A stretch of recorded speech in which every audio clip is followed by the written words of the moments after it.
Hold on. I didn't do it. Hold on a sec. What's going on here? Well, something. I started the stream. I was gonna say my phone just went off, letting me know the stream is going. Huh. Reminding me I should turn my phone down. Where? Oh, where? Oh, wait.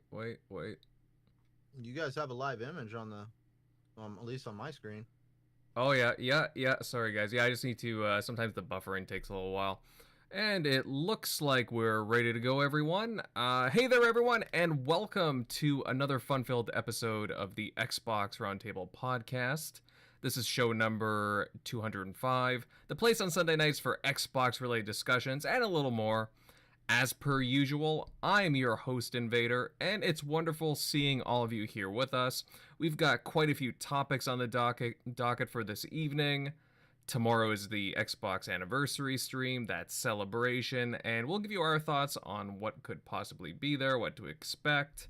As well, Todd Howard recently did an interview. We'll discuss some things he said. More stuff leaked out of the Xbox projects. I mean, wow, a lot of dripping going on there. All that and more. However, first and foremost, let me introduce all the swell guys on the TXR panel, starting with our very own Tim Dog. Buddy, how you feeling over there? Better than last week. I'm happy to be here. We got a lot to talk about. Tomorrow's the anniversary, 20 years of Xbox. There's going to be a lot of stuff going on, I think, tomorrow.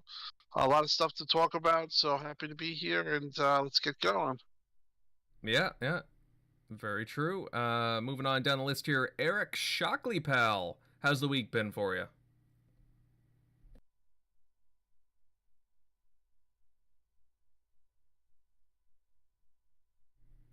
And we cannot hear Shockley, buddy. You don't know if you're talking or not. I'll move on to MLD. MLD, brother, how you doing? Hey, doing pretty good here. Just spending the whole week like neck deep into Forza Horizon 5. Love every minute of it. There's just like I'm sure we can all agree. There's just an energy in the air right now. It's a great time to be an Xbox fan. I think we're all looking forward to tomorrow and seeing what they bring to the table. So yeah, lots to talk about. Can't wait to get into it. Yeah, totally. Lots of stuff to talk about. Lots and lots. Centurion pal, my favorite fanboy around. What's up? What is up, guys? It is Sunday night. Time to talk about games and have some fun. I finally got the chance to play the first race of Forza Horizon 5 because my pirated copy finished downloading. No, I'm joking. I don't do that shit. But no, thanks for everybody for tuning in. This is going to be an awesome show, fun topics, great people here. Let's do this. All right. Yeah, no, there are a lot of really cool topics tonight. Cannot wait to get into all of them. And let's see, going back to Eric Shockley. Buddy, you there? All right, can't hear Shock at the moment. We'll try and get him back. Might have some mic issues going on there, which is kind of weird. Oh, Shock? You sound like you're underwater. Hold on. My bad. Discord said I was there, but it's like not. Oh, there we go. How you doing, man? Just switch over. Okay. I'll figure it out after. Can you hear me now? Yeah. Oh yeah. Oh, okay. No, pretty good. Just been on. Just got done. Just was playing some Shin Megami Tensei 5 on the Switch. There's a few performance issues, but overall pretty good. Definitely jump on that if you're a JRPG fan or played any of the Persona games. But been playing a lot of GTA Trilogy, despite of its many flaws. It's still a good time because those games are still awesome. And a lot of the music that's been reported from every major outlet saying there's like 40 songs missing. There isn't. There's like Billie Jean missing. Like pretty much any dead artists are missing. That's dead artist plus Ozzy are not in the game. But yeah, there's definitely some. I don't, because it's funny because the Grove Street Games that did these ports did the iOS ports of the original, and I played those, and those played just fine and were great and have quality of life improvements for missions especially. But some of the stuff I've seen of this, where I was playing Vice City and I'm sitting in a limo in one of the missions, and rain is coming through the car like I'm outside. So it's Rain, just that looked like hail, dude. I'm sorry, but I've seen some of the stuff from those definitely not games. that bad, or at least I haven't encountered rain at night. Rain during the day it looks fine. I've been watching it doesn't look Review terrible, Tech, and but- he's been doing like a whole series of content drops on that, and he's been showing some of the stuff. And oh my gosh, the beginning mission for San Andreas, I love the tweet where the guy put it on there. He's like, my eyes hurt just from watching. Yeah, I think a lot more of it's in San Andreas from the character models and stuff. Because I saw that the one that's supposed to play the porn star in Vice City, when I saw her on the boat, and when you're in like that mission cutscene when you first go on Cortez's boat, and he like introduces you to every major person that you'll meet later. She looked normal, but there is a picture of her going around that's like this weird, I don't know, abomination. I'm like, she didn't look like that, and maybe she'll look different when in the actual, like, as a player or something. But yeah, hopefully they fix that. I just don't. In Grove Street Games, even though I guess apparently that's, Grove Street from San Andreas, I guess they're not actually. I thought they were part of Rockstar. I guess they're not, from what people were saying. But I just don't understand how you messed that up. It's like you had the perfect games, okay, and it was a lot of it was AI, because you look at the street signs. So that hot dog was like something about another man's, meat, but now it says heat because They had to make it more politically correct. Of course they Well, did. no. There was remember the Top Fun? It's supposed to be like Top Gun, but it used to say Top Fun. Well, in cursive, it had like an F, but it kind of looked like a B, but there is a little cross on it to make it an F. Mhm. Well, the AI, when it looked at the font, it just turned it into Top Bun, which makes no sense. There's even commercials on the radio that say Top Fun. So now it just doesn't match. Like, they had a lot of AI just up-res stuff, and when it couldn't figure out the spelling, it just we'll put, instead of air guitar, we'll put AR guitar, because the I and the R kind of look like they're mashed together because the old textures back then, because they're kind of blurry. But it's just so sloppy for something that should have just been a home run. I don't understand. But, Yeah, I've seen a lot of images popping up, and a lot of time it's unfair to a game. You take a still image and it can just ruin the reputation for that game right there. But yeah, there's a lot going on around it, and a lot of people. You got it on PC. They took it from you for 3 days now, and you gave them money. They didn't give you any refund. That's right. I don't know what the hell they're doing. Yeah, they shut down the launcher, on the Rockstar game launcher, basically cutting off everybody from their entire Rockstar Games library. It's back up and running now, but you still cannot play the definitive edition or whatever it's called. But yeah, those games, I guess Rockstar has been inundated with a lot of refund requests for that game, to the point where they have like now a pre-filled out form that they have created for people to fill out. And you got to have the day, your purchase number and all this other stuff, and you just send it to them, and I guess they might give you your money back. I haven't heard much on that, but they're also doing DCMA takedown notices for modders. So basically, the modders who did a better job of making the game look clean on the originals have now been asked to basically take down their mods. So yeah, it's like all of a sudden Take-Two is starting to clean house, and it's really, really, they're being dumb. I'm just going to be upfront. Yeah, it's pretty rough. Luckily, the originals are obtainable, very obtainable, reverse engineered. I can let you know if you want to find out later. Just let me know. Oh, I'm playing them right now on the version? PC. The PC version? I just remembered the PC version of the game was taken down because the hot coffee mod that would have gotten the game the adult rating back in the day made it it seems like a rush job. This whole thing seems like a rush job when you really look at it. Apparently, they didn't even take out the unlicensed music. Yeah. The music was left, that's probably the bigger issue. Is that because that's a big no. You can't do that. Yeah, Grove Street, I guess, or the company who did it. If you go in and look at the code of the game, they found the hot coffee mod in there. It wasn't supposed to be in there, and they found they had to take the game this down. Shit's broken. But here we'll do this to the developer notes are the fun one. I've never seen that before ever. Oh man, yeah, it does seem like a bit of a rough job, but which is really disappointing considering Take-Two and Rockstar have so much money that they don't know what to do with it, and yeah, it does seem like a lazy job, a lazy bunch of ports, but I don't know, guys. I guess we'll see in the next couple of days, what kind of a response they get. Oh, it is just not looking too good. Before we get right into the thick of things, just to let everyone tuning in know that TXR has a giveaway going on for the limited edition Forza Horizon 5 controller. It's got a really unique design to it. Really, it's a perfect addition to any collector or like any Forza fanatic. To participate, there's a link in the description to this video to a Gleam.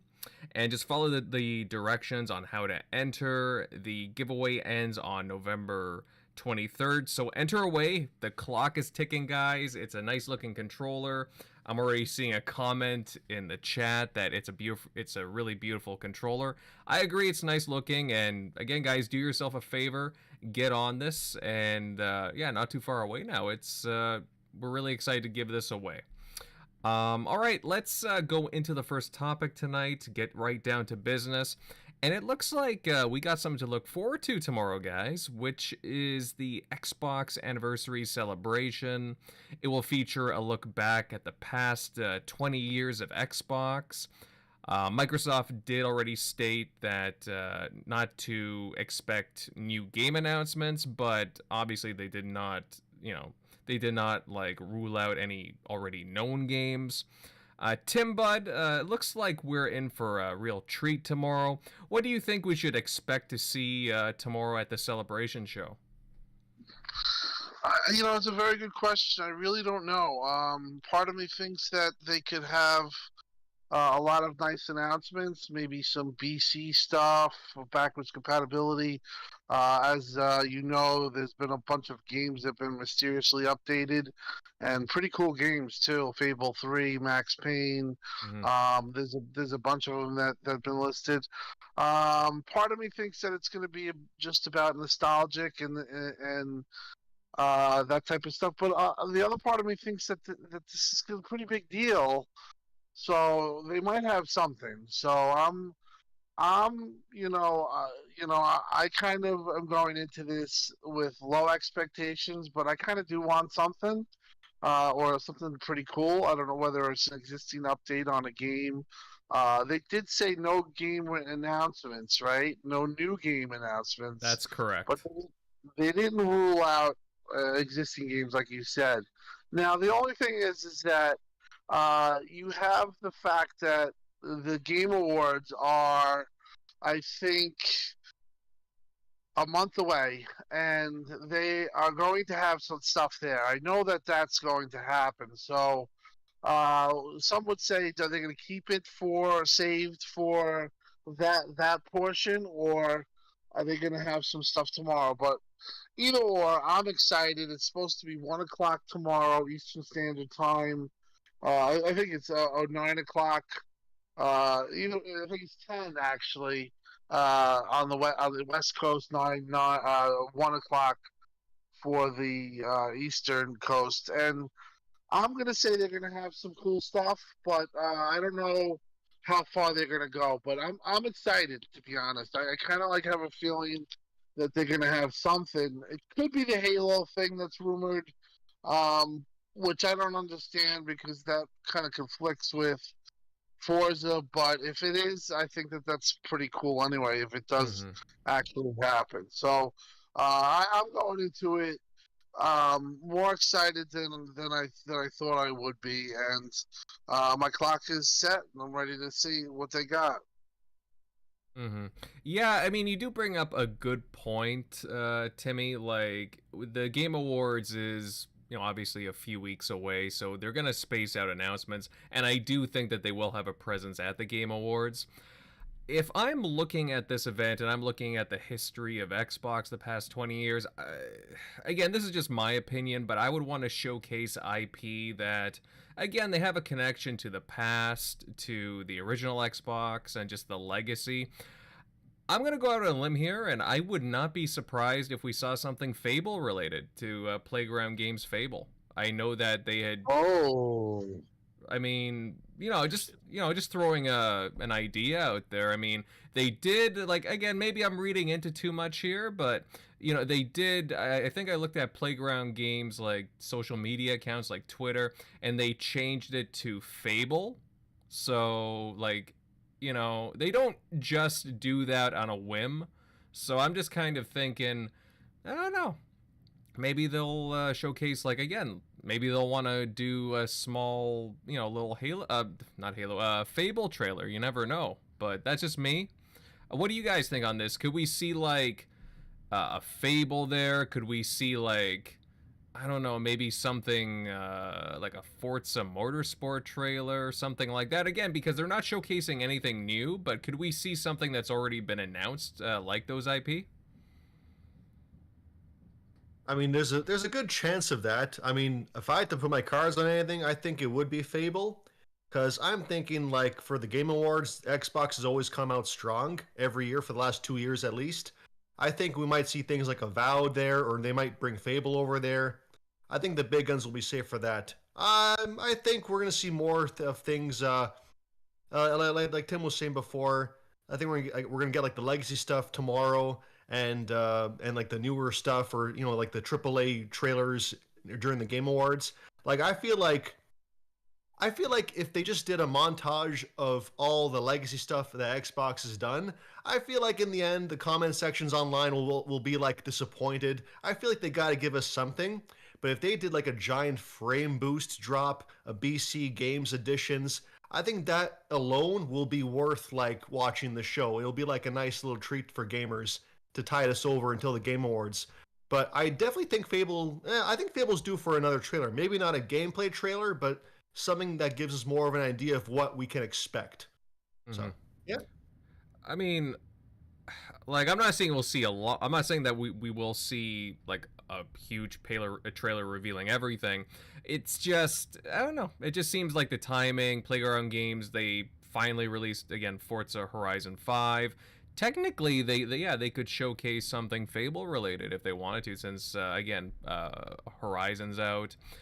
Or there was a good idea in the chat, guys. Like, what if we had like a Fable collection, like Fable 1, 2, and 3 in a collection, kind of similar to like Master Chief collections, like a bundle or something like that. Except they're all like updated. That'd be kind of nice. So I think that would be pretty cool in my opinion. Like, I could see them, like, again, touching on the history of Xbox. I wouldn't be surprised if they brought back, like, some celebrities that were connected to the original launch. I know that Dwayne The Rock Johnson's really close with Xbox, and he's been kind of vocal the past couple of months about the brand. Hey, we could see him make a surprise return. Hard to say. Maybe we get Bill Gates and him. They could re-envision when the first time that they came out. If you guys remember, Bill Gates when he showed the Xbox, OG Xbox. I think The Rock was there. So as far as the Fable stuff, it's interesting you bring that up. If you remember, about 3 weeks back, there was an announcement that teased by Xbox Global, Twitter or whatever there, and they said, they said something about Fable, and that we're gonna embark on a new journey tomorrow, and then it was like, no, that's all made up, just disregard. It was kind of weird. So I could see something like that. I know that they have something that's gonna at least make us talk. You know what I mean? Like I don't think that they're gonna.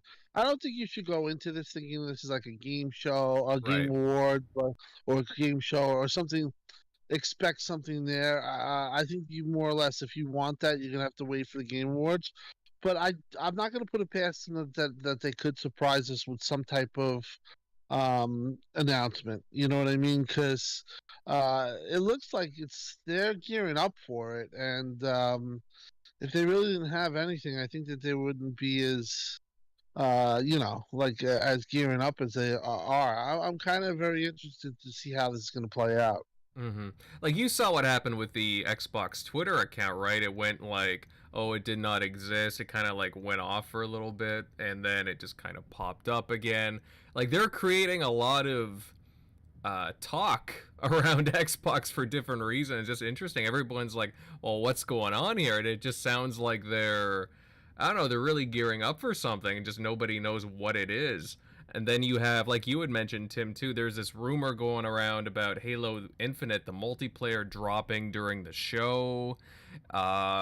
Some people have, some people who usually have some insider information, they're like, yeah, it sounds like it's going to happen. And then some others are saying, no, it maybe, it's probably going to release November 8th. It's hard, I don't know, it's really hard to say. I don't have any answers to that myself, but with it being it's a pretty big milestone, this anniversary, plus with Halo, I don't know. I mean, it could happen. It could very well happen, but I really don't have that answer. Centurion Pal, what's your take on all this? Do you think that we'll get like a nice little like announcement of like, oh, Halo's dropping right here, right now, the multiplayer? What do you think?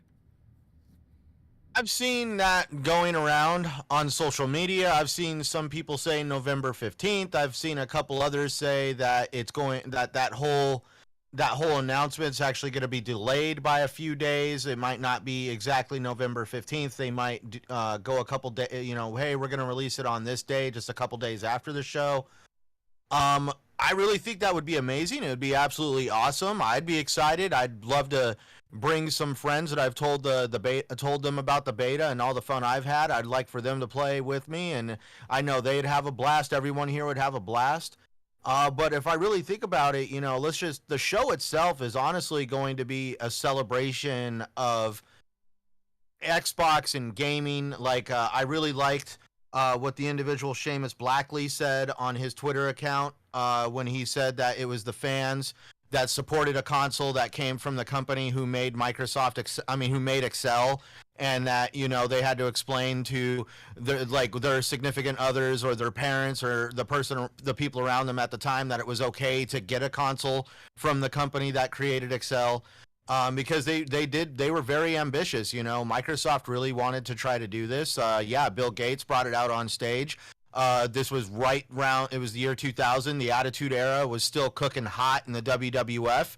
And we did have Dwayne "The Rock" Johnson come out there and basically help lay the smackdown on the gaming industry with the release of the console. And I remember them both on stage. I've even made jokes about, like, how come we can't get The Rock back on stage again to help release another console.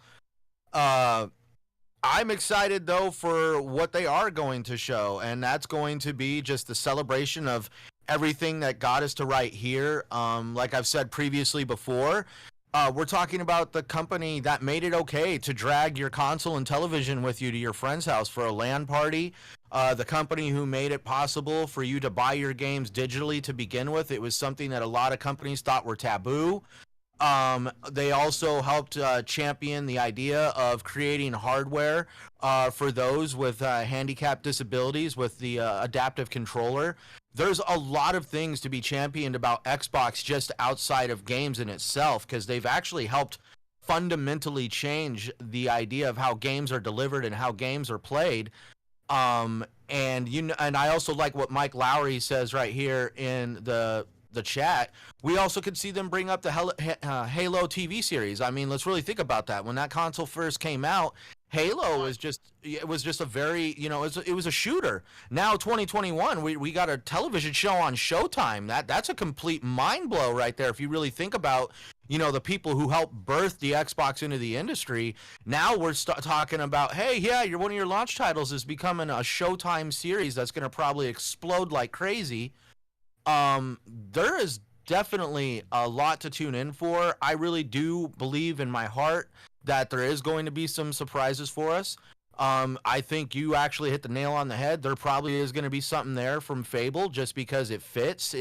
They've already said they want to, they're not going to show new games, but technically Fable has already been shown, so that doesn't exactly fit into that category.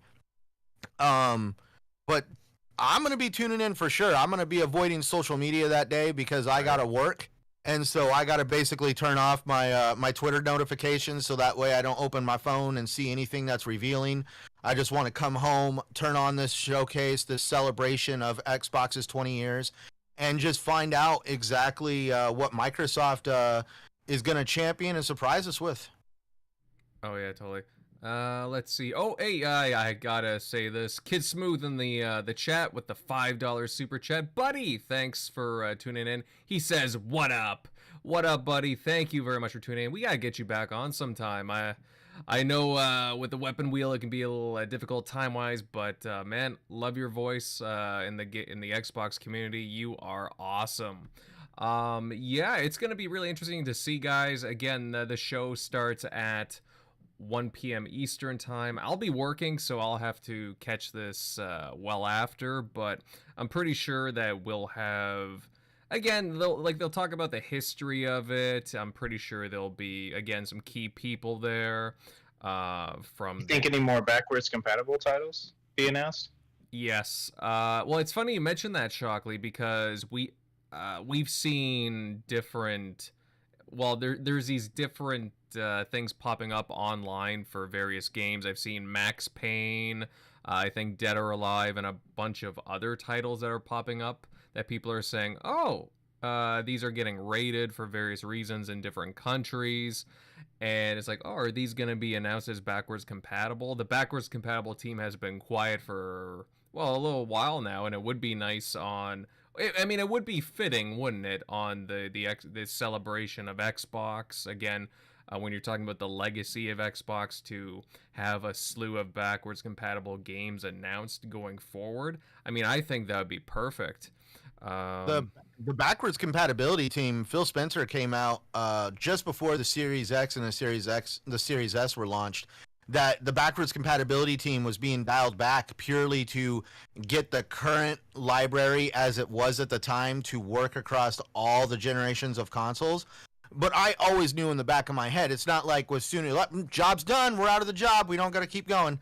I knew that as soon as they got this library working on all the console generations, it was going to be back to business as usual and getting a lot of the old games we all love and play to come forward with us onto these newer consoles. Correct. Some of the...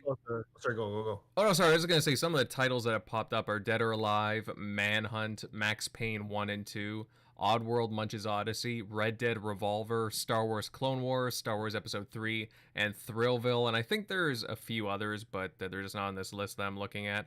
But either way, I mean, yeah, they've been silent for a while. I know exactly what you were talking about, Centurion. They were making sure that, all these games previously that they had in their collection worked for the Series X and S launch, which is fantastic on its own. But yeah, they have still such a backlog, a back catalog, a library of games that they need to look at and add, because again, there's still more in my own library that I would like to be able to play, like, for example, Fear or Warhammer 4. Fear, I'd be a day one on that. Yeah, dude, totally. Fear 1, 2, whatever, like Warhammer Space Marine and so on. Sorry, MLD, go right ahead, bud. I was just going to say they even had Max Payne 3 listed in the Xbox store in Saudi Arabia, so even the whole trilogy might be added to tomorrow, Ooh. So lots of games going around. Yeah. See, I don't think they've been exactly too silent because, I mean, look at, like, all of a sudden Xbox discovered that just with some simple coding, they could get frame boosts and obviously peak performance out of these games just through how good the hardware was and a little bit of coding. And I honestly think that was probably more than likely done in the backwards compatibility team, where somebody was just playing around with the game and they were just like, have you seen how the game's reacting to the hardware? And they probably showed somebody, and that's when all of a sudden now we literally have a frame boost section on our games now to actually help us determine like what games have been boosted by the hardware. Right. I mean, guys, like, I'm not gonna sit here and be like, oh, it's gonna be like a massive event with all these different things going on, with all these different announcements.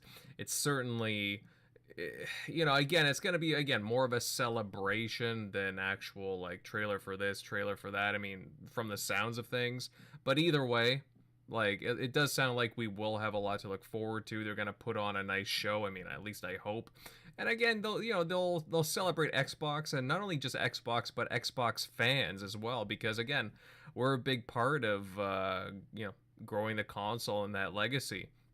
And Xbox is all about the fans, right? So again, hopefully we get some nice little treats there, whether it be backwards compatible games, a new trailer for something that we already know about. But either way, I'm happy.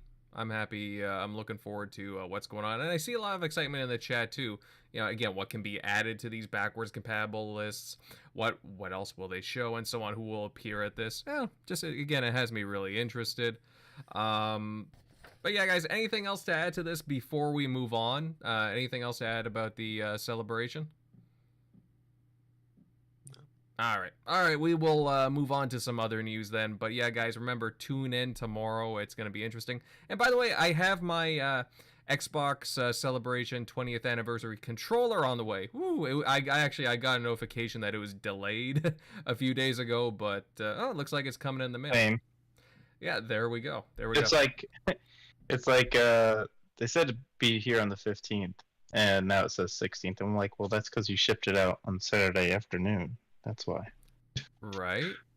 Well, from the looks of it, I should be able to get it either tomorrow. I mean, It's not too far from where I last was tracking it, so see what happens. I was a little surprised with Best Buy and getting my hands on a controller. They literally next day aired that thing to get it here on launch day, because my wife opened it up when I was at work saying, what did you just have next day aired here? How much did that cost? And it was like, that didn't cost me a thing. That was on Best Buy. Yeah, I'm still looking to get that limited edition Elite Series 2, the Halo Infinite one, but man, that's going to be a tough one to get. That's going to be a really, really tough one. But yeah, guys, we'll move on to other news. And recently, Starfield game director Todd Howard sat down with IGN and dropped some interesting tidbits regarding, well, just some Bethesda games in general. Some that are in the works. In particular, the upcoming Starfield, and how previous games such as Elder Scrolls Skyrim have influenced it. Centurion Bud, like, what's your takeaway from his interview? Because I know that, like, you're a big Elder Scrolls fan, you're a big Elder Scrolls Online guy. Like, what do you think of what Todd was saying? So I am still actually in the process of watching the entire interview. It was actually a pretty lengthy interview. I did like the breakdown that was on the IGN website itself of the interview. When it comes to what was said, I don't mind that Elder Scrolls 6 has been delayed, because that was actually a big thing in, I guess, this whole interview, is they really wanted to somehow act like, it was detrimental to gaming that Elder Scrolls 6 doesn't exist yet. But I really liked how Todd Howard really kind of like roadblocked that real quick, because they had some downtime just after Skyrim. They were doing Fallout 4, but then it transitioned into Fallout 76 and also Starfield. And it was basically it was like what Todd Howard referred to is it's either now or it's never going to happen. And they were really wanting to do something on this scale. And I really like when you hear him talk about Skyrim and all the things they did with Skyrim in the interview. He really wants the next Elder Scrolls 6 to be a more, like, basically Skyrim really pushed the envelope. We had Oblivion, which helped push the envelope from Morrowind. Then we had Skyrim push the envelope even further from that over Oblivion. And then obviously Skyrim has been like released more times. I mean, you could probably play that thing on your fridge or a digital toaster if you have one. But definitely, I think somebody said that game is sold like 40 to 50 million copies since its original release. That's insane for starters. But in my mind, there has been an Elder Scrolls game on the market. Everybody just avoids it because it's an MMO. I was there. I was one of those who danced around Elder Scrolls Online forever, purely because it's like, oh, it's not a first-person narrative-driven experience. It can be. You could literally just segregate yourself off in that game from everybody and play that game and all the single-player content it had. Obviously, you want to get the full package because some of the stuff does require to have friends to go into dungeons and doing other fun stuff like taking on world bosses. But that's where by playing the game, you're just going to run into these people over time and you'll make friends just by playing the game and you'll be able to get to that point. But back on to what Todd Howard was saying, they really wanted to make Elder Scrolls 6 a leap forward once again, which is where we all heard rumors about how Fallout 76 was to basically start testing the concept of Elder Scrolls 6, there's too many sixes, Elder Scrolls 6 actually having a multiplayer concept to the game. And then also he wants to take full advantage of look at how Starfield, when Starfield first got in its creation, it was like, when I first read the articles, this was supposed to be a PC game because hardware tech, at least home console hardware tech, not PC, was the console itself was not powerful enough to do what they were wanting to do. And ever since the Series X and the PS5, PS5, my bad. Ever since the Series X, the console hardware has actually gotten to a neck and neck point with PC. At least it's starting to blur the lines. And Todd Howard and them probably got very excited that now we're able to take this from the PC world and also have it in the console world. And they want to be able to make Elder Scrolls 6 a much better experience than in Skyrim. And one of the things he alluded to was like how people interacted with the NPCs and the AI. In Skyrim, they're just like drones. And same in Elder Scrolls Online. These are just NPC characters that just drone around, following one path to another. And if you encounter them, they give you just this generalized blank statement, or if they're an actual character you have to interact with in the game, they just give general statements. Like, there's really no life to them if you really think about it. And that's something he really wants to push even further, is he wants these worlds to be very, very living and breathing. I mean, like using Red Dead Redemption 2 as an example, some of the NPCs in this game literally walked predetermined paths that could last 15 to 20 minutes. Like, you could follow one and it would take you on this grand adventure across the map, purely because that's just how much depth they put into the NPCs. And I think that's where Todd Howard is really wanting to take technology for these games even further by creating an Elder Scrolls 6 experience that's going to completely blow all the other Elder Scrolls games out of the water. He even alluded to how with Starfield, they actually are using a new version of the creation engine, Right. and Elder Scrolls 6 is also being used on this new version of the creation engine. So this is going to literally be an Elder Scrolls we haven't seen. Yeah. I mean, granted, there was a lot of information. I do realize that it was a lengthy interview, but it had a lot... We could have a whole show on that interview. Yeah, exactly. And it was very well detailed because I mean, I found it very interesting. He actually did drop quite a few tidbits. I mean, like all this stuff you were saying. For example, he was talking about, the skill system, like how it would be very, like for Starfield, it'd be very similar to how Skyrim's is, albeit probably more advanced. It was interesting him like talking about setting release dates again for Starfield. I think it comes out next November, actually November 11th. And him and Ryan McCafferty were talking like about how how can you have it set in stone already. And then it's just like, well, I mean, he didn't give a concise answer, but to me it sounds like that they're really confident with that date, right? Especially with the way that things are, that have been the past year and a half, right? Because so many games get delayed. So if they're pretty confident with that, the game is in a playable state, he said. So granted, there's still a lot to work on, but at the same time, the game is shaping up to be, again, like it's sounding like it's in a really good state at the moment. There are hints at it being more RPG focused, like you were saying, like better AI, which one can hope, because the AI, let's admit it, in Bethesda games isn't exactly award winning per se. Like again, Skyrim. Somebody take your sweet roll. No, I still remember that damn comment. Well, one of the things that he said that about the release was that it's written in pen rather than pencil, and I thought that was pretty telling, because obviously with pencil you can erase it and change it.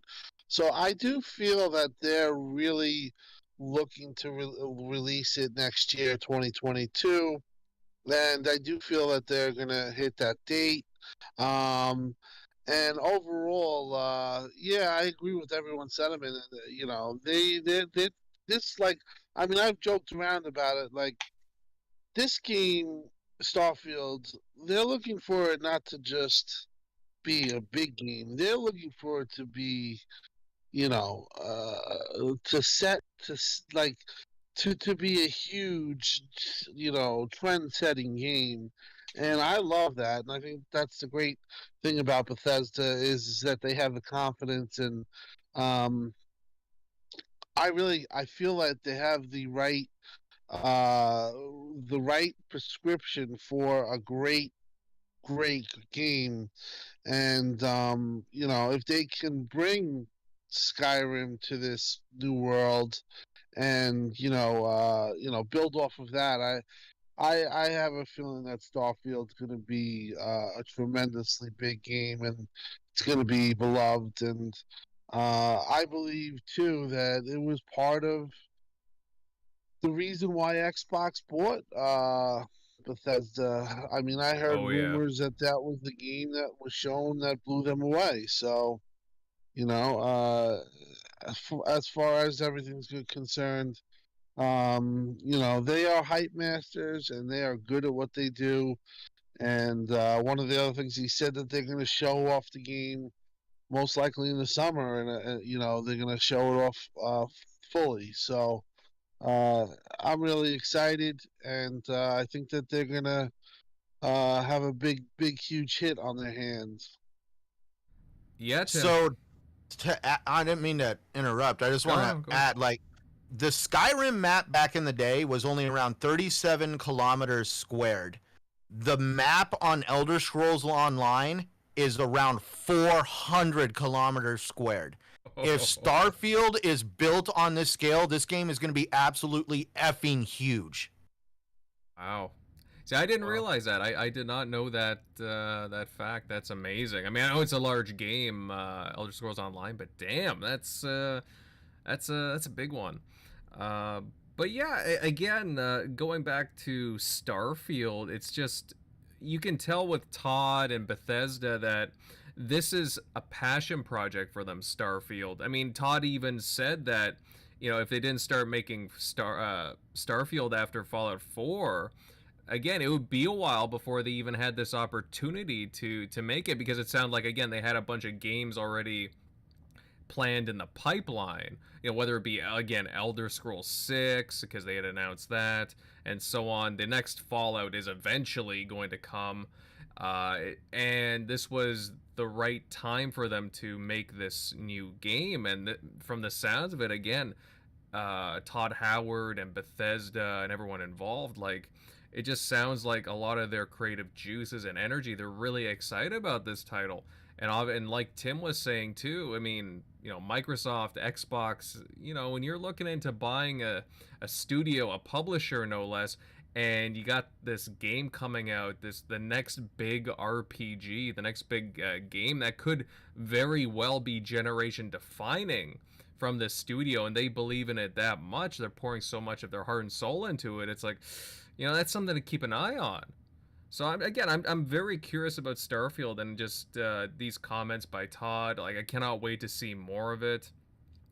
There were some comments, some commentary about Elder Scrolls 6 because, again, like Todd said that he was very happy with like Skyrim and Elder Scrolls Online, and people were talking about the gaps between Elder Scrolls like 5 to 6, that it's not ideal. But again, they really want to make Starfield because you're looking at what, a 12 to 15-year gap, that you would have, like, again, 15 Call of Duties within that time frame, right? So not ideal, but at the same time, they're focusing on other things and they're putting more time into it. Did anyone catch the Indiana Jones talk, the little tidbits, Centurion? I have not made it to that point yet. That's what I'm looking forward to, because let's be upfront.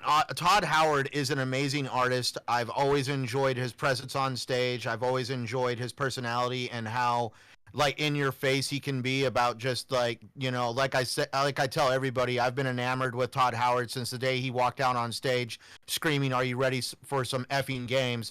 And that was like during the Bethesda E3 conference, I think in like 2016. Totally, he's a very good artist at what he does. He's a very passionate developer, and like let's be upfront. Life is a very short thing for us all, and I'm pretty sure Todd Howard does not want to devote every ounce of his creation and his life to Elder Scrolls, even though it's a great game and he enjoys it. And there's other passion projects he would love to get out into the wild before his time is up in the gaming industry.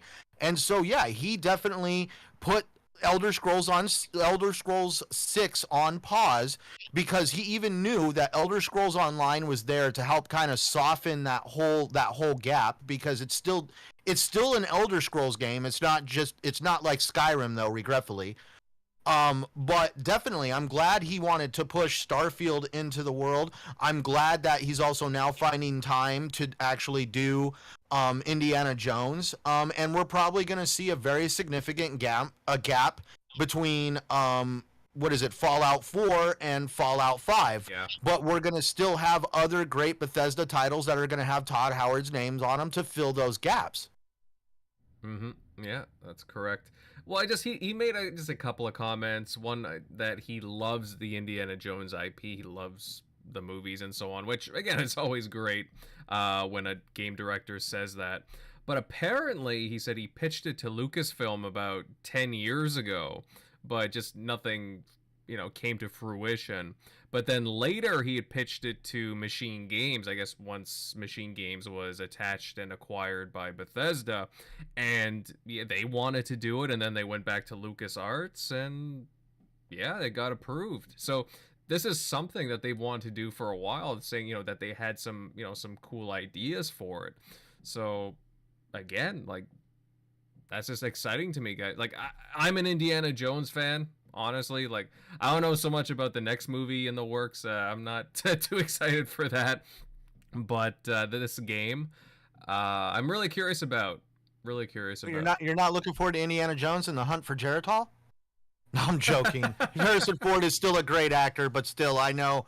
I definitely want to say they're pushing Harrison Ford a little hard to try to do that movie, and I think that, they were trying to do something with the Crystal Skull and Shia LaBeouf to try to pass that torch, and that didn't work out at all. And so I'm very curious myself on how Indiana Jones, the next movie, is going to go. But this is where I think it was the perfect storm because, at least the perfect time for them to pitch this to LucasArts, because obviously now LucasArts is actually under the Disney banner. They were part of the deal with when they bought out the Lucasfilm and everything that was George Lucas. Right. And obviously, like, we all saw that a developer dropped the ball when it came to the Star Wars franchise by only pushing out like literally two mediocre multiplayer games and one really good first-person experience in Jedi Fallen Order. And definitely now they're starting to look at all these other IPs that are technically at their disposal. And I'm pretty sure that, like, at least the old powers that be over at LucasArts probably never just shrugged it off. But now at Disney, they're just like, whoa, wait a minute. We never thought about doing an Indiana Jones game. I think this could be perfect. And I'm just curious on what other titles, because LucasArts actually has some really good sci-fi and fantasy titles underneath them outside of Star Wars. and it would be really amazing to see some of them get resurrected into the gaming world. Yeah, I know you'll be first in line to play a Willow game, right, Centurion? That would be a very dude. Willow. See, that's the what a lot of people don't realize is Willow was actually done under LucasArts with Industrial Light and Magic, but it was directed by Steven Spielberg, and George Lucas is actually under the credits, I believe, as one of the producers that helped him do it because he was too busy concentrating on the Star Wars franchise at the time. Yeah, I know way too much about film fantasy. Well, again, like, there's still a lot that we have to find out about this Indiana Jones game. It's even brought up in the chat, you know. It would be nice to know, I mean, if this game is exclusive. I mean, like, again, they haven't, like, flat out stated anything, but it would be nice to know, like, just a confirmed, you know, is this only for Xbox platforms? How is this deal? Like, you know, what's the, you know, just some confirmation on, like, the, you know, the different logistics and details of things, but oh. I'm in the timed camp, like timed exclusive, because the KOTOR thing, as you can see over on the PlayStation side, is timed exclusive. I'm pretty sure that Disney. I'm really curious because, like, it's kind of funny how everybody always says, like, money can get you what you really want, but honestly, it doesn't always fall that way. Like, in what I do in my job, I'm responsible for negotiating with companies to bring in new products. But some of these companies actually want to limit the amount of competition goes on to companies that they're already doing business with. I actually had one company, I offered him, like, he literally in the negotiation was like, well, to play ball, we would need $500,000 a year. And I even told them, okay, no problem. And he literally changed his story not even 5 minutes later, like, well, we can't really want to create competition. He threw out an arbitrary number he thought that I wasn't going to agree to, and he got completely shocked. I said, let's go for it, and then he changed his tune.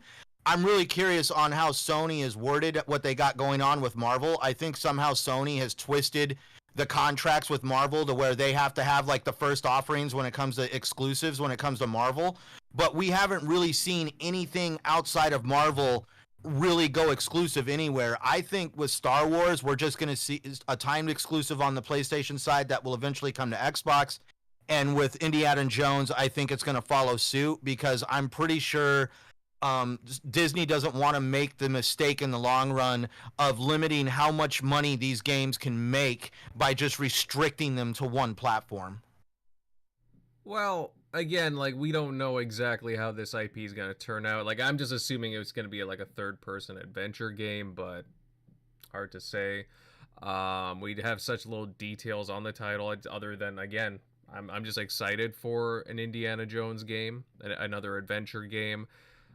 I don't know, it might, like, again, if it's anything similar to, like, how Uncharted is or how Tomb Raider is, I don't know, it might be in Xbox's best interest to, you know, get the rights and the exclusive. PlayStation might not even be interested in wanting to have it on the platform because they probably wouldn't want something to compete against the Uncharted series because they have a Nathan Drake movie coming out. I've already seen I think, as a matter of fact, what's his name? The gentleman who played the last Spider-Man. I forget, Jake Gyllenhaal. I forget. Tom Holland. I guess Tom Holland. Yeah, I think Tom Holland is playing Nathan Drake. Yeah, and Mark Wahlberg is Sully. It's still, but it just. I don't think that PlayStation would maybe want that on their console because of all that. They probably would want to not kind of clue people in on the originator of this action adventure, you know. Come on, I mean, Indiana Jones has been a staple household name for many years, but due to lack of using him in the film industry, he's starting to kind of fade away, which is where Nathan Drake has kind of replaced it. More people probably know more. A lot of younger gamers probably know more about Nathan Drake than they do Indiana Jones. Well, I mean, for me personally, I feel like when you have a third party involved, and that would be Lucas Interactive, that they can force your hand in a certain way, and it wouldn't be the end of the world if that's the only exclusive that Xbox has to put out, or non-exclusive multi-plat, because, you know, like the third party involvement of Lucas. Same thing with like the show and the when Major League Baseball got involved and they had to re-up the contract, basically they said, well, we don't want you guys restricted. We want to make the most money for the most people. We want to the biggest, available, people to purchase. So it's kind of up in the air. The one thing that we do know is day one in Game Pass, and that's awesome. But that is one game, though. I do think that the exclusivity talk that we've always had with Bethesda, that might actually turn out to be, something where it has to show up on PlayStation. But if I'm Xbox, because of Sony's attitude towards things like KOTOR and other things like Spider-Man and stuff like that, I'm gonna try to make it exclusive if I can. I do think that they want to have exclusivity. I think that at one point when we talked about exclusivity and Xbox, like, it was real critical for them to lock down Bethesda. I don't know if you obviously will remember it about last year. Yeah. We were all well deep into it, and we had our opinions. I just feel, though, honestly, I feel that Xbox is at the point where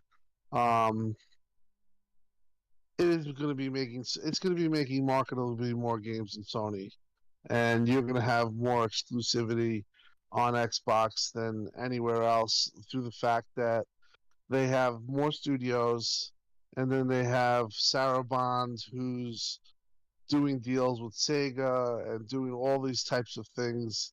Xbox Global, as Miles Dampier, Miles of Windows Central, pointed out, that this is a way for them to cultivate relationships and to kind of power, exclusives in a way where they don't have to purchase, have 40 studios or whatever.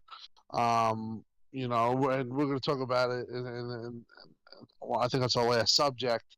There's so many leaks and there's so many games. This stuff is real.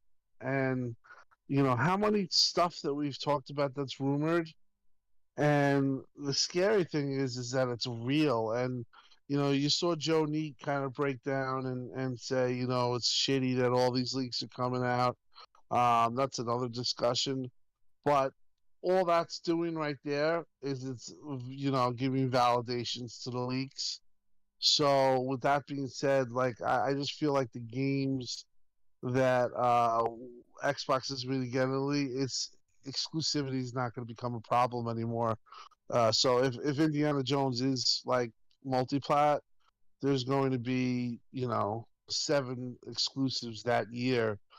At that point, you know what I mean? And, you're not going to bat an eye. You're just going to really know that Xbox is a place for gaming, because that's where I think that their mindset's going. And, certain stuff like the stuff that's going on right now with Forza Horizon and how popular Halo is. I'm going to be very excited to see next quarter's financials, and how much of a jolt that's going to give Microsoft, and validate all this work that they're doing, and putting it into perspective that they can do what I think that they're seeking to do, and we've talked about it. That's the game a quarter. I think it's more like now 2 games a quarter. You know what I mean? Like, there's so much stuff coming from Xbox. That I don't think exclusivity is it's even an issue. It's more or less a strength. So one of the best parts of games showing up on the PlayStation side is when you kick them on and you see that Microsoft Studios logo right as the game fires up. It puts a smile on my face every time I turn on Deathloop. What were you saying? I think General was trying to say something. I'm sorry I interrupted. Go ahead, MLD. No worries. No, I think in terms of like exclusivity, I think there's a few things in Xbox's favor, so that it gives us a little bit of optimism here. One is that Machine Games now belongs to Xbox. It's in their interest to make their work, benefit Xbox. The second is that no platforms were announced when Indiana Jones was announced. But third, I think this is the most important, is that it's all Xbox games are day one with not only the Windows Store, which is getting a lot of updates actually to be more accessible, and especially Steam. So that's something that Sony can't exactly negotiate with. All their games will go to PlayStation first, and after X amount of years, will then go to PC. Whereas Xbox, you got Windows Store, Steam, and Xbox, and Game Pass, all day one. So I feel like they can use that to their benefit to say to Disney that we actually have a pretty sizable market that can play our game, even if it's not on PlayStation. If any one of them has, they can use xCloud. Yeah, even xCloud as well. Their Steam accounts. If all it takes is maybe just a little bit of money thrown Disney's way to kind of buy out what they would expect the PlayStation version to do, I think Indiana Jones is more than possible to be exclusive. All they need is a little bit of a cash nudge, maybe. But overall, I think the ecosystem is a great negotiation tactic that I think might be in Xbox's favor. So I'm optimistic about Indiana Jones being Xbox exclusive. Well said. And you look at things like Forza Horizon 5, the success that Forza Horizon 5, believe me, industry is taking note, Sony's taking note. This is what Phil always envisioned, and his tweet, he talked about it. This is what it's becoming. And when they're at 8.5 million right now, Forza Horizon 5, which is absolutely insane, and probably gonna hit 10 million, I would say, by Wednesday. Yeah, you're gonna notice that. You're gonna notice that if you're Disney. You're gonna notice that if you're anybody else. That holy crap! That these people, they're hitting these amount of people that could play the game, that could potentially buy things in the game, whatever the case is. But yeah, honestly, you well said that they're making the case right now, and kind of just with Forza Horizon 5, I think that's doing numbers that I think we all envisioned Halo to do. And to think Halo is sitting there, and it just had its a fellow studio Playground do what I don't think anybody expected. Forza Horizon 5 is very popular, but it took a step here where now it's considered within the top 3 franchises of Xbox. I mean, it's past years far. This is becoming a huge franchise, and I think part of it was Game Pass, but part of it was just the way that the game is awesome. It's great, could win Game of the Year, and it's just a super popular, accessible game. But this is all the power of what Phil and company has been talking about, and it's coming to a head. People can just access the game through Game Pass, through Steam, through Xbox itself, and when you have that type of power, that's bargaining power. And yeah, I mean, if they really want to make the exclusive, they can, and I think that they should definitely try to. But my just overall point is that if it does fall through the cracks and it is multiplied something under the world, because they have so much stuff coming. Mm-hmm. Yeah, that's absolutely correct, Tim. There's so much stuff in the pipelines now that, again, there's not the same stress on the studios. So, when you have over 20-25 studios, not to mention the studios that are involved with Xbox Global Publishing, it takes a lot off of the studios to produce every 1 to 2 years. So again, different situation than it was 3-4 years ago, which is fantastic. Anybody else have anything else to say before we move on to something else? No. I just want to say, I think Starfield is going to hit a lot harder in the industry than a lot of us realize, because I think a lot of gamers, they have this bad habit of judging a developer by their last game, and in this case, it would be Fallout 76.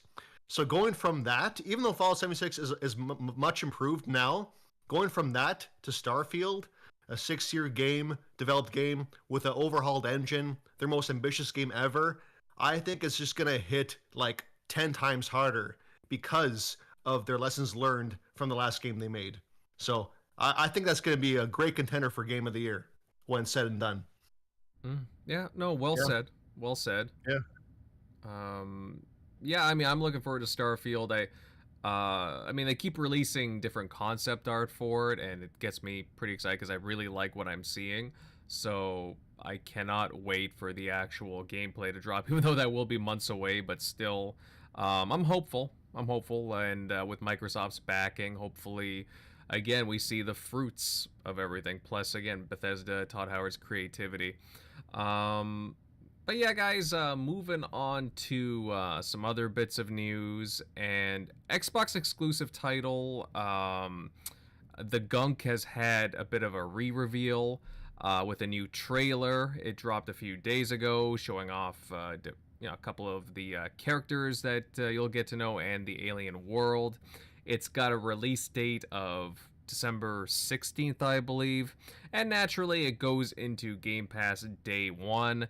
This is a title that kind of went off of the radar when it was announced, and just kind of had just a sudden drop of info.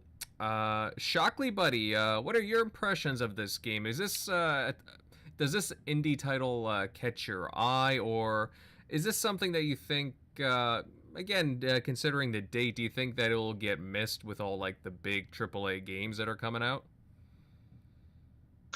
Yeah, I mean, I think it'll be a nice. I mean, because everything else got pushed out of, like, other than Halo, like Dying Light and some others got pushed out of December. Plus, it dropping in Game Pass at least a few weeks after Halo, at least gives it some breathing room. But yeah, I mean, it could be a surprising title like with Psychonauts 2. How, like, I don't think any of us expected that to be like, not that this would, but mentioned in game, a Kickstarter game no less, being mentioned in like Game of the Year talks, and how highly praised that game was. But yeah, this game definitely looks pretty interesting from its reading up on its story, because I thought it was just going to be a lot shallower in tone. But from like reading up on the, like, okay, there might be some actual like moral, like dilemma choices, and their story. So yeah, definitely excited to try that out. I haven't seen too much from it other than like the trailer. Have they shown? I think I probably missed if they showed like gameplay. I just remember the trailer that when they first announced it. No, I mean, I think you're right. There hasn't been a lot shown of it besides its initial kind of announcement, and then just the sudden trailer that we've just all recently seen. But I mean, I think it's a pretty cool little title. It's a very colorful title. It's a third-person action adventure from how I'm reading this. What we got here, like, again, you're visiting like a mysterious alien planet with a wealth of natural resources, and you're just trying to discover, like, what's going on with this damaged planet. And I don't know, there seems to be, like you were suggesting, Shockley, there seems to be a lot of talk about there seems to be like maybe like an environmental kind of a theme going on here. Yeah, again, there's a little more to this title than just, again, like a little indie title per se. Like, it's easy to write it off, but I do think that there is a lot to this, and I could see myself having fun with this.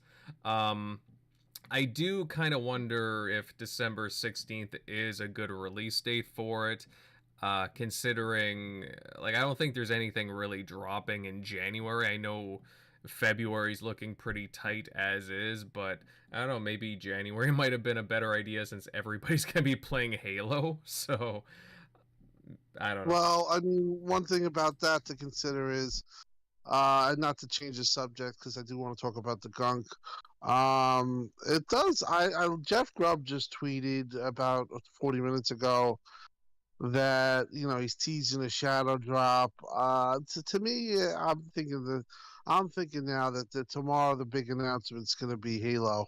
They're going to release the freaking free to play, Wow. and if that's the case, I know me and MLD talked about it. Like we kind of think that maybe that they should steer clear of that for Forza. But to be honest, if they do, we might feel that way for maybe 15 seconds until we're playing the game, because it'll be absolute hysteria tomorrow if they release this freaking multiplayer. And I think that one of the reasons why they might do it is because, the day of the release, the game with the campaign, if they have the multiplayer sorted already, 3 weeks prior, like if this is going to do it, I think that kind of relieves them in a certain aspect. But not to take away anything from the Gunk, but if that's going to be the case, that the multiplayer released tomorrow, that could give Gunk a little bit of breathing room, because I think most people will be close to finishing the campaign of Halo. Mm-hmm. Right. That's that's an interesting perspective to have there. I'm just kind of looking at Jeff Grubb's tweets at the moment, and I mean there does seem to be some suggestion, I suppose, that something could be dropping. I mean, that'd be huge though if Halo did drop tomorrow. Like, I don't know, like in a way, like that would be a really, really nice surprise if they did that, especially for not only the anniversary of Xbox, but the anniversary of Halo Combat Evolved. So I think there's a lot of things that make sense with it, but yeah, I mean, Yeah, it does. It does work on a strategic level. I mean, for one, I mean to be selfish here, if I plan to play the campaign and only the campaign, and after that was finished, I would then play multiplayer. Now I can get my multiplayer fix and play the campaign on December 8th. But from a business perspective, it is capitalizing on, I think, Call of Duty and Battlefield. Like Battlefield 2042 is a little bit buggy right now. They can capitalize on that. Call of Duty Vanguard has like franchise fatigue, like a lot of drop off from last year's sales on Call of Duty. So I feel like the multiplayer, it's like the time is right to like sweep away some of that player base into Halo. Also, I think it'd be good for the servers. Like if the campaign and multiplayer guys are playing at the same time, might be some server problems. Now it's like they got a little bit more of a manageable load if they drop it tomorrow, especially Shadow Drop. Because I don't think that, I mean, we know about this. I mean, people who follow gaming news every day, we know about this thing happening. But like the gaming general public, like casuals, I don't think they'll hear about this right away. Like they'll gradually figure this out via word of mouth. So I think the game might drop and it'll get increasingly more popular as more people find out via word of mouth. So I think it works on a lot of levels.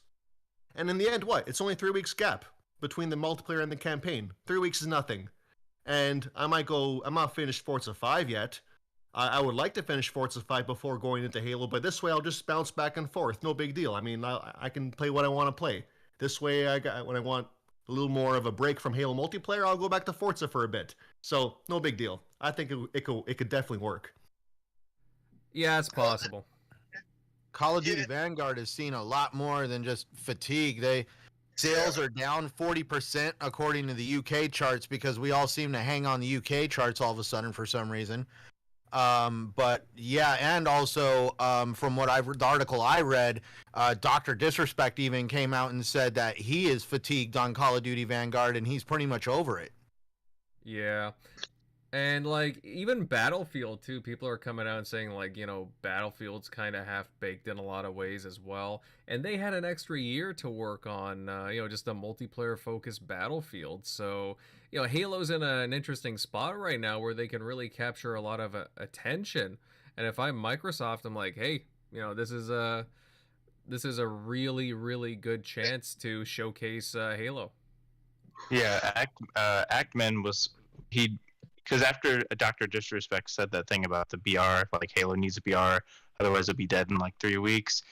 He went back and like listened to like all those main streamers that were saying like, man, look, if this had a BR, it would do this. But what he got to their point was, it's not that they want to play a battle royale. It's more that they don't think they've built their livelihood on it. So they feel like if they were to do anything to deviate from a BR, that they put their like livelihood at risk. So these people are done like playing a lot of these battle royale type games and want to jump on Halo. They're excited for it. They just don't feel like, hey, if it doesn't have a BR I can play, I can't stick with it because my viewers aren't going to stick with it, which is far from the case from like what we're seeing with like, the talk of Halo and how so many people are excited. So it'd be a good big PR move to just drop that thing free to play tomorrow while everybody is like griping about games they paid for, like Vanguard and the Battlefront 2042. I think that I kind of get the feeling that they're going to do this, and while I've talked about this, like I kind of feel like they should let Forza Horizon like kind of have its own day and based in the sun, but this is pretty ballsy, man. If you're gonna have Forza release, and then you're gonna have this with this release, and then you're gonna have the campaign, it kind of like makes it a thing where it's 3 things compared to 1, compared to 2, and it maximizes, consumption, to be honest.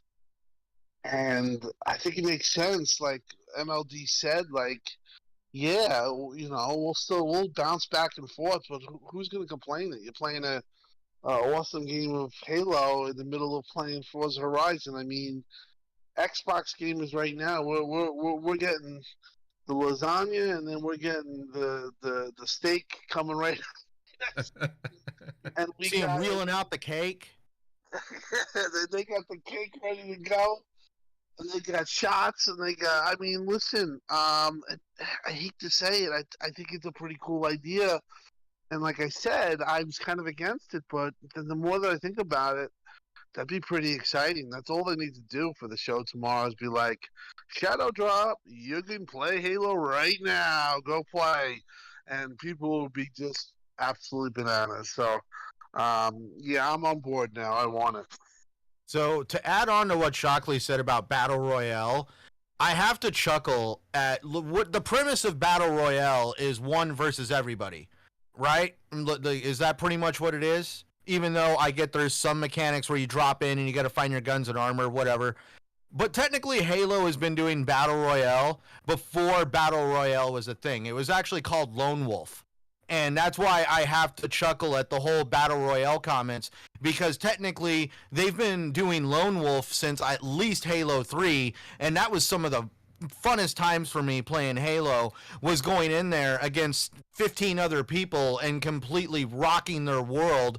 And now obviously they could build off that. Like, for all we know, they could bring Lone Wolf back, and it's just on a much grander scale where you're going to play against 30 people, 50 people, I don't know. But I don't really think they're going to slap that freaking generic Battle Royale sticker on it. Well, I mean, this is diving into the leaks a little bit. I'm not going to spoil anything per se. However, what I will add on to what you're saying, Centurion, is that with Forge, and again, they're making a very beefy Forge coming in about 5 to 6 months, give or take. There's going to be tools there that you may be able to make your own BR, your own Battle Royale. Just have the tools there, or at least a Halo version of that. Now, whether that makes it into the final game remains to be seen, but I think it would make sense to, okay, maybe they don't release an official version, but again, since Halo is big on community creation, Forge creation. It makes sense giving different creators the tools to make a BR or whatever it may be. So again, these different creators, these different streamers that are saying this, of course they're going to give it flack because, like you guys are saying, their whole shtick is being a persona and playing battle royale titles. So of course when they say, Halo can't survive without battle royale, that's not a fact. It's just they want it to happen because, again, that's their whole livelihood. That's their online persona. See, I believe Mav in the chat, shout out to Fun Speculation, awesome dude, check him out. He made the most valid argument I've seen yet from anybody on this battle royale situation on the fact that Lone Wolf had respawning, and that definitely is a given right there. But I have no idea if they're gonna change up the formula for like Lone Wolf and make it to where I really feel like Lone Wolf is its own standalone version of Battle Royale, and they might even modify that. I just don't think Microsoft wants to call it Battle Royale, because at this point, I feel Battle Royale is just a general game term, and I feel like Halo is more special than that, especially when Halo has been doing something a little bit close to that concept before it was this great big thing, and that's where I feel tweaked a little bit. They could have a version of Lone Wolf that would function like a battle royale. It's just not called battle royale. Mm-hmm. Yeah. Either way, guys, don't I wouldn't pay too much attention to that stuff. Halo does its own thing, and and honestly, it's at its best when it does its own thing, not from copying or anything like that, but just being Halo. So I wouldn't, again, pay too much attention to that. I know we totally went off track and talked about other things besides the Gunk, but I guess there's not a lot of things to go off of with that title. I will say, though, it does look pretty cool, guys. It's a nice little indie title to check out, and I am looking forward to playing it when it does drop in mid-December. Whether I find the time with Halo Infinite or not remains to be seen, but I would like to check it out. And again, guys, if you're looking for a cool little third-person title, then I suggest looking into it. Again, it'll be available in Game Pass day one. All right, guys, and on to our last bit of news. Actually, there's quite a bit to cover here. It's definitely a meaty one. Over the last week, we've seen more Xbox projects get leaked out into the wild, as Tim was alluding to earlier. Starting off, Windows Central just Corden revealed Compulsion's next game. It's called Midnight, or Project Midnight. That's the working title. It's supposedly a third-person action game set in a dark and fantastical world. I mean, to me, that sounds pretty cool. MLD Bud, Compulsion's been quiet over the past few years. Is this something that, from the sounds of things, does it pique your interest at all? Well, I definitely read the article. I saw the screenshots that were leaked. Some kind of like harpy beast for maybe that's an enemy type. I think Compulsion is one to look for. I didn't play We Happy Few, but obviously you read the reviews, you see the gameplay. Gameplay wise, I think it was just limited by their lack of budget. But creatively, these guys are on point. And they've been quiet for the last few years. They got now the job security, the full funding of Xbox behind them. I think they're finally going to take a crack at a genre that I think Xbox really needs right now. We got our social multiplayer games, we got our competitive games, but I think we need more of the single player immersive story based games. We know about things like Hellblade 2, but we need more than that. We need a fresh face. Fresh creativity. I think Compulsion is the perfect developer for that. I always viewed them as a wild card for Xbox's studios. I feel like there's something about that. They're on Double Fine's level in terms of just creative ideas. So I'm looking forward to this. Should be from what it looks like, it says it's a coming of age tale. So it takes inspiration of Southern Gothic art style. So it's definitely something that we haven't seen before, or at least lately in gaming. So it'll definitely be a unique take on Xbox's single-player games. But I mean, to go off topic a little bit, there also was the leak about Obsidian's newest game. Like Obsidian, like these guys have so many games in development. But we got the Josh Sawyer game. That's called like Pentiment, or at least that's like the code name. And what's good about that is that, once again, it's something that Xbox is doing. It's so unique. No one else is doing it. It's supposedly this murder mystery in like Renaissance Europe. So like, I mean, we all familiar with like CSI types of shows, but imagine solving a crime where you don't really have all that scientific stuff to help you solve a crime. Like you gotta just like, again, like I can't even begin to think of that. But we're gonna get a game like that now. There's no combat. So it's purely like a narrative-driven thing where your choices matter. You talk to everybody, you try and get to the bottom of things. There's probably like a larger conspiracy at play. But again, like Xbox, they're funding these passion projects, and I love that. We get the AAA games when we get the passion projects like this. And again, it's the RPGs that no one else is doing, and I love that.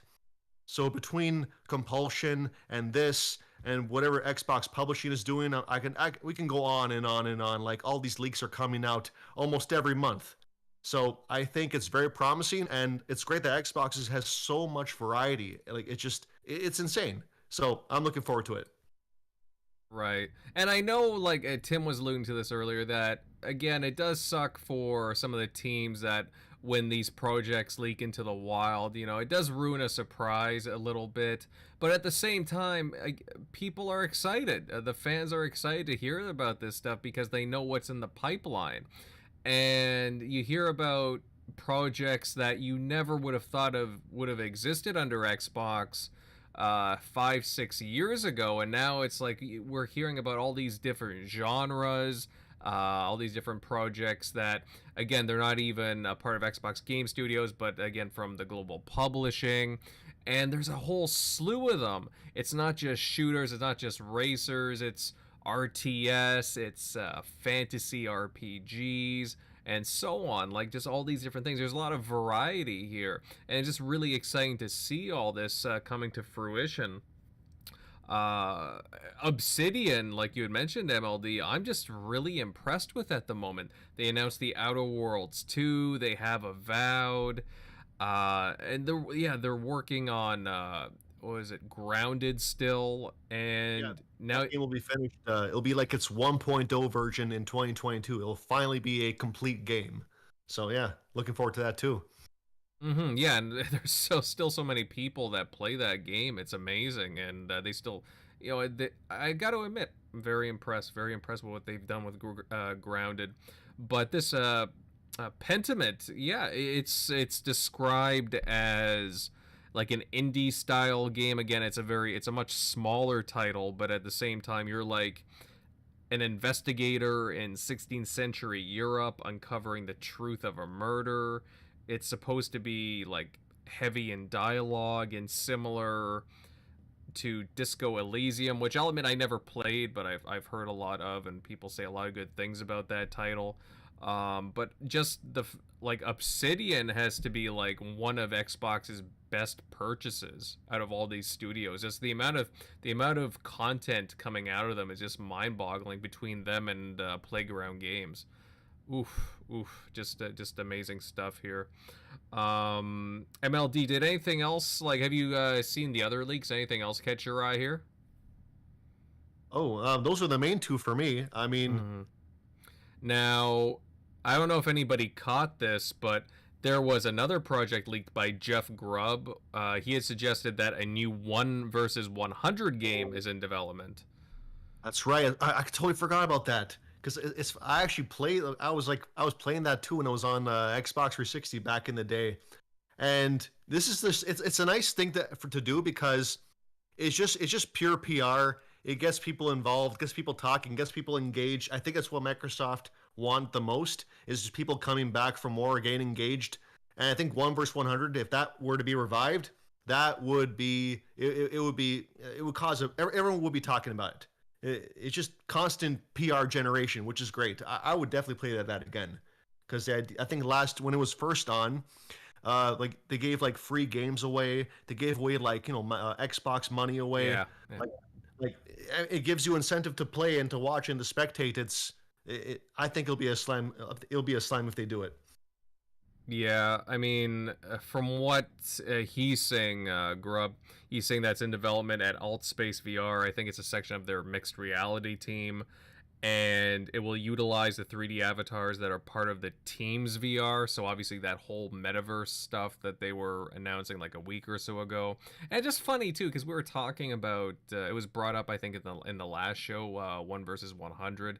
So I mean, to me, that makes perfect sense bringing that type of game, especially with the whole community-driven aspect to it.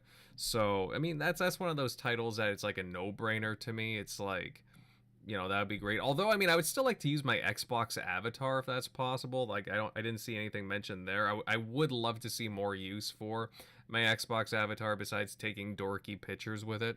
So, I don't know, that's just me.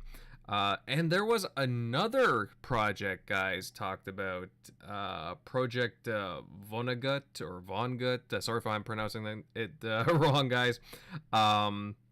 But both Jeff Corden and Jeff Grubb had suggested that this project, is another one in development. And Grubb was saying that it seems to be a new Shadowrun game. I mean, Shadowrun, everybody remember that? I mean... Ooh. It was That was two an awesome back game. in the day. I remember that in 2007. Yeah, that was right before Halo 3. Yeah, bad timing. That's like Titanfall 2, bad And timing. it was also a PC. Yes. Was it a PC 360 release? Yes, it It was was. crossplay. It was crossplay too. Yeah. Yeah. I was too busy playing Dead Rising back then. You So. know, as far as these projects, they've had this is like I said when I talked about exclusives. This Sarah Bond, I guess, is just absolutely going bananas. She's getting, it seems like, the Wu Tang, and I've done some digging on that because that's a personal favorite of mine. That's real, supposedly. Project Shaolin, Project IO Interactive game, Project Dragon game. The Contraband was a project that they uncovered. So this stuff has been pretty accurate. And like I said, Joe Neat got very upset on Twitter after Jeff and Jez put up these articles because they talked about the one game that looks really cool from our friends at what's the studio's name? What's the studio's name that they got? It's the smallest studio. In Exile or Xbox Compulsion? Double Fine? Compulsion, yeah. Oh, Compulsion. Yeah, Yeah, sorry, no, Compulsion. Compulsion. And there is some stuff to that Compulsion that hasn't been released yet that's really cool. They talked about that game. It looks really awesome. They showed conception art. They talked about some other stuff too. But there's like 10 projects right now that have been teased. Or, if you could, you consider the ones that already have come out, like Contraband. This stuff I would say is all real too. So like people were saying, no, it's just rumors. It really isn't a rumor because this stuff has been more or less, vetted. And when you get like reactions of Joe Neat, who's the guy on Sea of Thieves, he talks about how these leaks are, hurting the developer and how it's heartbreaking for them. And that's a whole different other discussion, but all he's doing is legitimizing the leaks. That's why you never should ever do that, because when you do that, you know that the stuff is real. But, at the end of the day, I don't think it's a big deal because I think people forget. And when they announce it, it kind of, rekindles everything. And then people, obviously take to it. And it's I don't think it's the end of the world to have these things being talked about. But these projects are real, and there's some really cool stuff. There's a project, I don't know what it's called, but it's from the Sega Banner or Saga Banner developer. Project Belfry. Yes, Belfry. The Wu Tang one from Brass Network or something, Brass Studios. There's a lot of this stuff that's going on. So for me, it's really cool because it just shows me how much they're investing. Whereas, you go back to 2017, Shannon Loftus was like excited about, there was there was not much, very little there. You know what I mean? Like Disney game and So you had the Disneyland game. You had Super Lucky's Tale and Zoo Tycoon. The Shannon Loftus trilogy. Yes, and that was when my friend Zaire lost his mind and said he was done with Xbox. And you know what?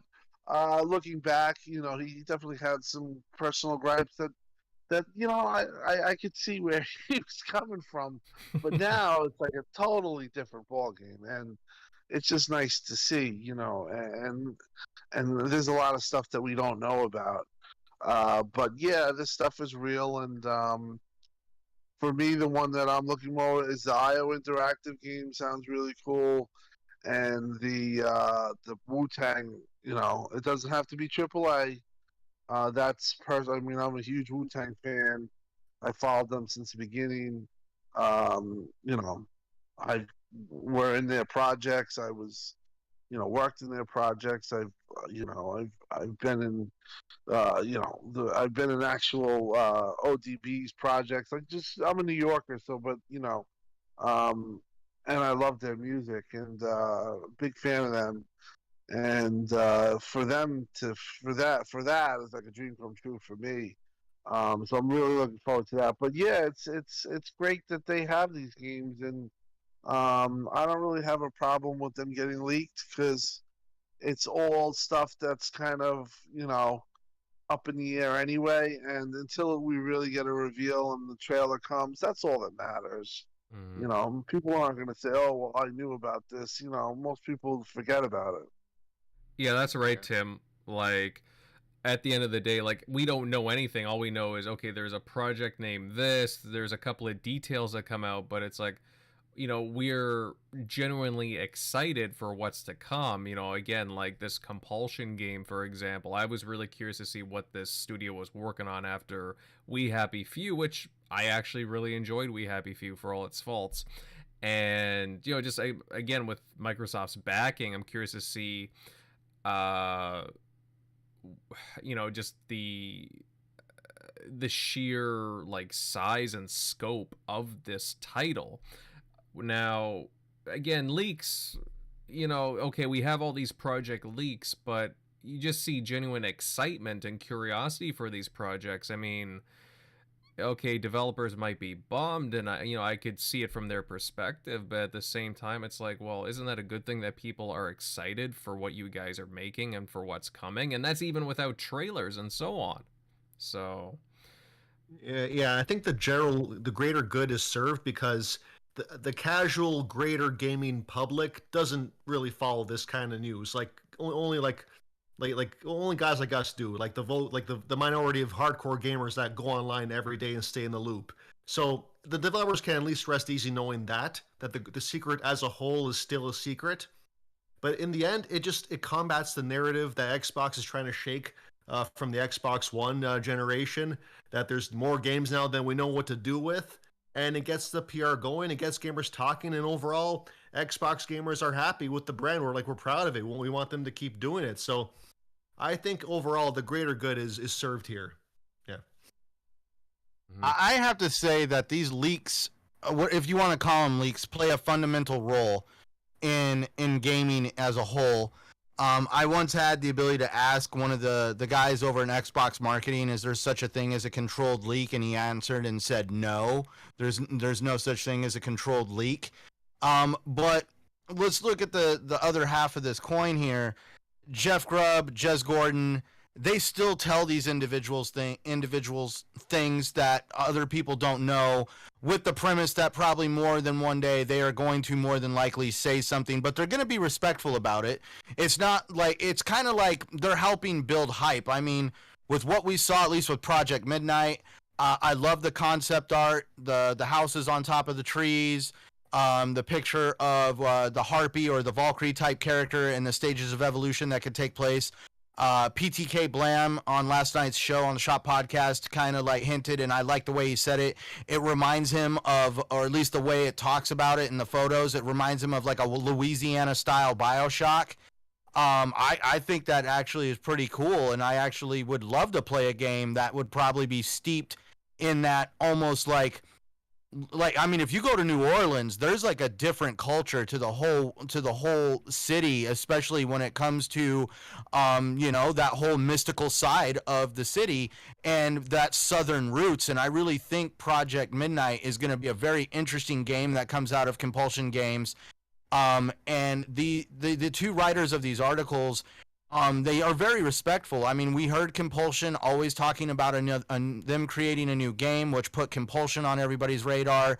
This helps build that radar blip for everybody to all of a sudden, Compulsion Games is going to be at this, this date's show next year, and anybody interested in Project Midnight is like, I'm going to be there because I know Compulsion Games is making this Project Midnight. I remember when, how does knowing at least the project code name affect anything? We all knew about Project Anaconda, Project Scarlet, Project Lockhart, all the console names that were floating around for years that before we knew it was going to be called the Series S and the Series X.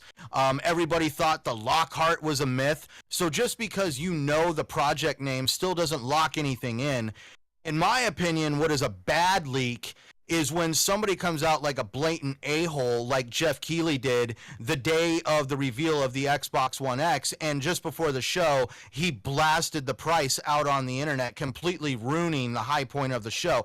That's basically stealing someone's thunder. That's not building up the hype for something for everybody to tune in and see what they're creating. That's just stealing the thunder. Wow. Yeah. I remember. There was some commentary. There's a reason why Jeff Keighley didn't know that Phil Spencer was going to reveal the Series X at Jeff Keighley's own show. Like when you see his own excitement when Phil Spencer did that, he was in shock that he did not know that was going to take place. All he knew is that Phil Spencer had an announcement, and he didn't know nothing past that. They literally keep Jeff Keighley at literally a 10-foot pole distance when it comes to anything important, because you don't want to ruin your reputation on being able to hold on to this information. They obviously give Jeff Keighley, they give Jeff Grubb and Jez Gordon this info, knowing that if they do leak something, they're going to be primarily very respectful in how it's delivered, and they're not just going to completely blatantly just throw all the cards on the table. Right. And it is interesting too when you say a Louisiana BioShock or a Bayou BioShock, because some of the key studio members at Compulsion, I think they were actually ex-BioShock developers too, which is interesting. If I'm remembering that correctly, like a couple of the higher ups there. So yeah, they were, which makes sense when you look at We Happy Few that gave a ton of BioShock. A lot of people thought it was like, is this a new BioShock? Yeah. Well, even I had that impression, Eric, but it definitely wasn't in a lot of ways. I mean, still a cool game, but I'll admit it had its. From that first trailer though, like that they dropped at E3, that gave off like a lot of BioShock vibes. But that's what's great about that dev is that like they intrigued like a ton of people with that trailer, whether or not they followed up on like the gameplay, with the budget they had. But I think now, given that all bets, all reins are off of them, and now their creativity can, go wild. I'm definitely excited to see what's coming out of their wheelhouse for sure. Mm-hmm. Yeah, I'm with you on that one. Again, Compulsion, I've stated it on the show quite a few times. I'm very curious to see what comes out of them. I would not be surprised if that, again, we haven't heard something from them in, at least 2 years, I would think, ever since the We Happy Few DLC finished. So I would not be surprised if we were to get something out of them for, I don't know, let's say around E3 time, like June next year. But time will tell on that one, guys. Anyone else have anything else to add on this topic, or no? Yes. Okay, guys, I think we're going to call it a night and start wrapping things up here. Really great talk tonight. Certainly lots discussed with the Xbox anniversary, Todd Howard's comments on all things Bethesda, loads of Xbox project leaks, and the Gunk. To everyone that tuned in tonight, thank you. It was a pleasure having you all here as per usual. Don't forget to support the show by dropping a like, subbing to the channel, and sharing this out absolutely everywhere. You know, despite what YouTube thinks, we appreciate you being here, being active, and showing your love for the show. So again, give a thumbing, whether you like it or not. Prefer that you like it, though. Over to the outros, and Tim Buddy, great show tonight. Where can everybody follow you at? You can follow me on Twitter, xCloudTimDog, and follow me every Sunday night, Monday and Sunday night, 9 p.m. Eastern Standard Time. Tomorrow, Monday, it should be fun. Stay tuned for the show and the show from Xbox. Maybe we'll get some Halo. I'm hearing this really might be real, so let's see. And great show. All right. Yeah, that would certainly be interesting. We'll all keep our eyes and ears peeled tomorrow for that. Moving on here, General MLD Bud. Love the commentary tonight. Really good stuff. Where can everybody follow you? Thank you. At MLD Ghost is my Twitter, General MLD for YouTube. And, well, I cannot wait for tomorrow. Got Monday off, coincidentally, so I'm going to be watching it. And fingers crossed we'll get some Halo stuff dropped. So, yeah, can't wait for that. Totally, bud. Moving on here, Centurion Pal. Again, loved your takes tonight. Where can all these fine people follow you at? All right. Thank you, gentlemen, for another amazing TXR podcast. This was an absolutely fun show once again. Thank you to everybody in the chat for tuning in. For those interested in finding my content, you can locate it at Centurion1307 on YouTube. You can also find me on Twitter and Xbox Live by that name as well. I am continuously trying to create new content. I did try a new project piece that I put out to a couple good friends, and it's basically kind of being modified, and a little bit of editing that's going to take place before it gets out into the wild, so look forward to that. For those that actually enjoy hearing my comments, you can always find me right here every Sunday night on the TXR Podcast with these amazing gentlemen that I consider like part of my second fam in life. And you'll find another part of my second fam where I also do another show every Saturday night right over on the Shop Podcast. Oh, yeah. And we certainly love the fine folks over at the Shop Podcast there. And who do we got here? Eric Shockley, buddy. Hey, bud. Good stuff tonight. Where can everybody follow you? Yeah, as always, you can find me at Shocknero on Twitter, Easy Shock on the Xbox Live. And it's funny, I was playing that GTA. Dude, they messed this up. Okay, just to give everyone last tidbit. Like, there's a part in Vice City where you and Lance, I forget his name, dress up like cops, right? Well, Lance's head is, we're in these cop suits or uniforms. His head's a little bit smaller. It's kind of like that Candy Sucks picture that you've been seeing around where her head's smaller. And my uniform's like the new up-resed Fortnite, character-ish looking uniform, but his uniform's like the old uniform. They didn't change it. It looks so I'll show you. I'll tweet out a picture here in a moment. It looks ridiculous. Wow. Oof. Like, they didn't even try. He's the only one with a different uniform than all the cops.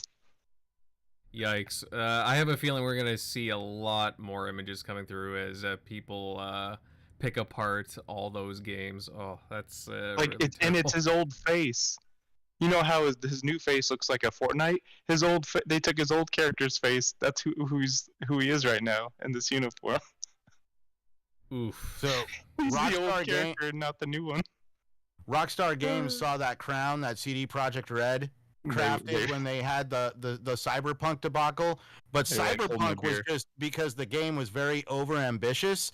See, Take-Two wants the crown now I'm about to because they share just this wanted a right now. rush job and a money grab. Yeah. Oh my god, I can't believe I just saw that. Oof, that's rough. But anyways, guys, to end things off, this is Invader, and you can find my content over on YouTube at Invader Gaming. Really, really fun show tonight, fellas. We're already looking forward to next Sunday. Hopefully we get to talk about, again, all the stuff that's appearing tomorrow from the Xbox Anniversary show. And a few more things, of course. There's always stuff that will drop during the week. So,